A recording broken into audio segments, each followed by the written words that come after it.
என் வாழ்க்கையில் எவ்வளோ பிரச்சனைனாலும் கோயிலுக்குள்ளே போக முடியாமல் இருந்திருக்குங்க. ஆனால் ஃபஸ்ட் டைம் இந்த இத்தனோண்டு சின்ன பிரச்சனைக்காண்டி ஒரு கோயிலுக்குள்ளே போக முடியல. இஸ்கானுக்கு நான் வந்து பார்த்தீங்கன்னா வாரம் வாரம் வந்து சண்டே ஆனால் போவேன். அது உங்கள் எல்லாத்துக்குமே தெரியும். என்னோடய வீடியோஸ் பார்த்துட்டு இருந்தீங்க அப்படின்னா தெரியும்.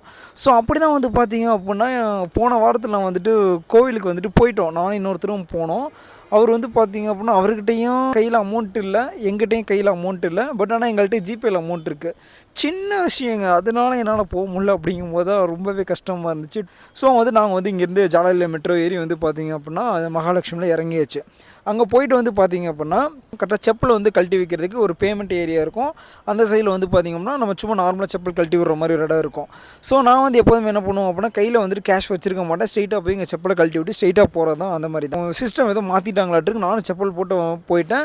இல்லைங்க செப்பல் போட்டு போகக்கூடாது, நீங்கள் வந்து கழட்டி வச்சுட்டு அங்கே வந்துட்டு பார்த்தீங்கன்னா காசு கொடுத்தே பண்ணி வச்சுருங்க அப்படின்னு சொல்லிட்டாங்க.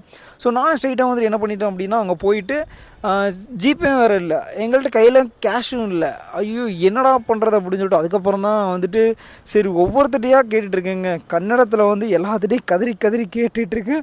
ஒருத்தர் கூட கருணை காட்டி ₹1 கூட கொடுக்கல. நான் ஜிபே பண்ணுறேங்க ₹10, எனக்கு வந்து பார்த்தீங்கன்னா ₹10 கொடுங்கன்னு சொல்லி கூட தமிழ் பீப்புள்கிட்டையும் கேட்டு பார்த்துட்டேன், கன்னட பீப்புள்கிட்டையும் கேட்டு பார்த்துட்டேன். ஒரு எதுவும் பண்ண முடியல. அப்புறம் என்ன பண்ணுறது, ஒன்றுமே பண்ண முடியல. சரி அதே வழியில் அப்புறம் ரிட்டன் வந்துட்டு பார்த்தீங்க அப்படின்னா வந்தாச்சு. வர்ற வழியில் வந்து பார்த்தீங்க அப்படின்னா ஒரு திருநங்கை அக்கா வந்துட்டு என்னப்பா போன வேகத்தில் ரிட்டன் வரீங்க அப்படின்னு சொல்லி கேட்குறாங்க.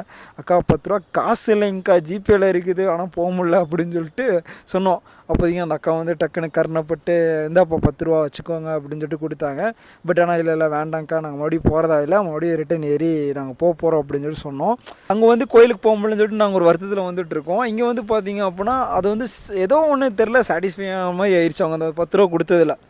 புரியும் நான் நினைக்கிறேன். ஸோ அந்த மாதிரி இவங்க அந்த ₹10 கொடுத்து எங்களுக்கு வந்து பார்த்திங்கன்னா சாட்டிஸ்ஃபை ஆயிடுச்சு. நாங்கள் அந்த காசை வாங்கலை, பட் இருந்தாலும் சொல்கிறேன்.